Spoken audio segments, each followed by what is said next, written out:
एक बार गौतम बुद्ध का एक अनुयायी जो कि सालों से गौतम बुद्ध के आश्रम में आ रहा था, वह उनके प्रवचन सुनता और आश्रम विधान आदि करता और फिर चला जाता। लेकिन अचानक कुछ दिनों से उसने आश्रम में आना ही बंद कर दिया था। वह बाद गौतम बुद्ध ने एलानियों यानो के एक दिन जब गौतम बुद्ध उस गांव से भिक्षा मांगकर वापस लौट रहे थे, रास्ते में उस अध्याय का भी पढ़ा।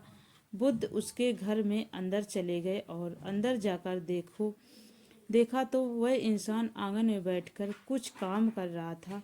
बुद्ध को देखते ही वह जल्दी से हाथ जोड़कर उनके सामने खड़ा हो गया। उसने दूध को पीने के लिए शीतल जल दिया और बैठने के लिए आगमन के चबूतरे पर एक चटाई चाहिए। वो बुद्ध चटाई पर आराम से बैठ गए। फिर बुद्ध ने इस अन्याय से पूछा, तुम्हारे घर परिवार में सब कुछ ठीक तो है?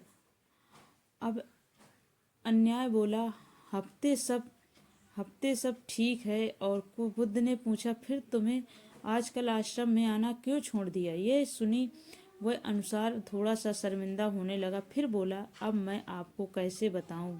बुद्ध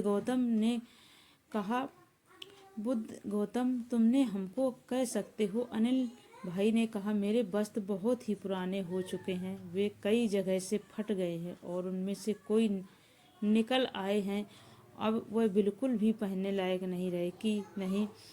ये तो बुद्ध अनुयायी के वस्त्र देखिए, वे सच में बहुत ही बुरी हालत में जगह जगह से देख चुके थे, कई सारे क्षेत्रों में। इसके बाद बुद्ध उठ खड़े हुए और मुस्कुराते हुए उस अन्याय से बोले, कंधे पर हाथ रखकर बोली, चिंता मत करो, सब ठीक हो जाएगा। कल शाम के समय जब आश्रम से सभी अनुयायी बुद्ध के प्रवचन सुनकर वापस जा रहे थे, तो बुद्ध ने अपने एक अनुयायी को रुकने को लिए कहा और सब चले गए। तो बुद्ध ने अकेले में बुद्ध अनुयायी से अपने उस गरीब बनियाई को 2 जोड़े वस्त्र देने को कहा। धन वही उस गरीब हानि भाई के घर वक्त भिजवा देने का वचन देकर वहां से चला जाता है।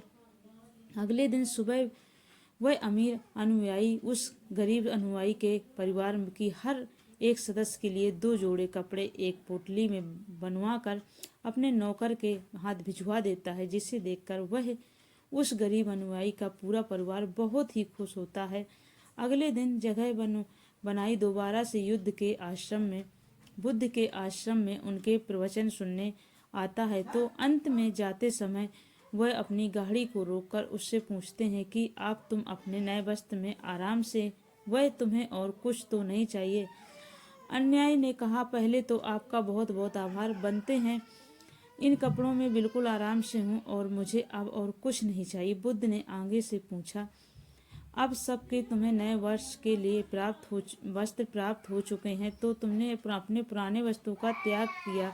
अनुयायी ने कहा, हमारा परिवार अब से उन्हें बिस्तर में बिछाने और ओढ़ने का काम मिलेगा। अब हम उन्हें पढ़ने के तरह उपयोग मिलेंगे। कुछ ने कहा, फिर तुमने अपनी पुरानी और नई किया? अनुयायी कहा, बुद्ध मैंने उसे अपने घर की खिड़कियों में पर्दे की तरह लगा दिया है। उसने कहा, तो क्या तुमने पुराने पर्दे फेंक दिए? अन्याय बोला, नहीं बनते।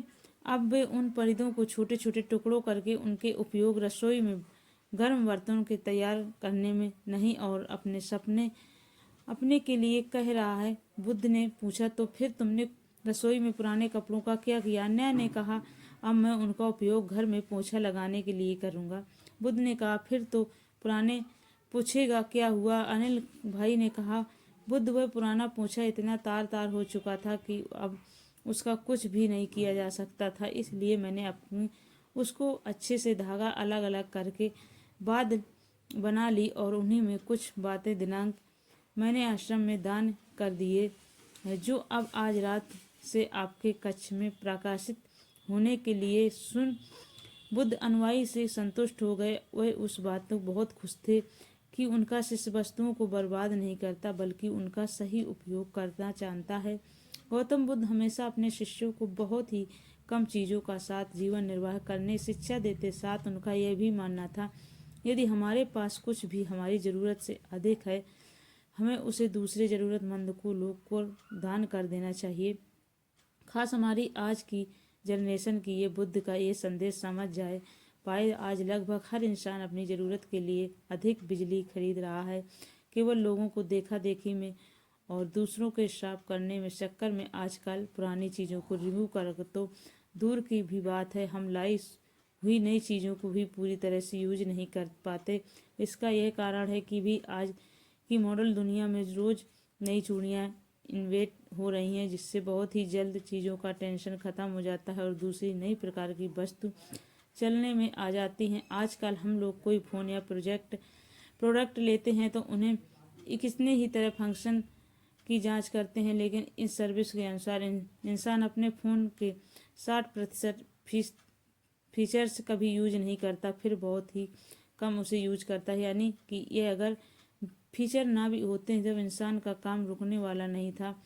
अब वह तो मानव निर्मित चीज़ों की बात, लेकिन समझदारी से यूज करने से सबसे ज़्यादा ज़रूरत हम प्राकृतिक संसाधनों जैसे पेट्रोलियम, नेचुरल गैस और कुछ बहुत ही महत्वपूर्ण चीज़ें जैसी पानी और बिजली। आज की प्राकृतिक संसाधन दिन प्रतिदिन हम कम होते जा रहे हैं। ऐसे तो हमें पूरा प्रयास करना चाहिए कि चीज़ें हम कम से कम बर्बाद करें और अपने छोटे छोटे प्रयत्नों में इस पृथ्वी को सुरक्षित बना रखें। धन्यवाद दोस्तों।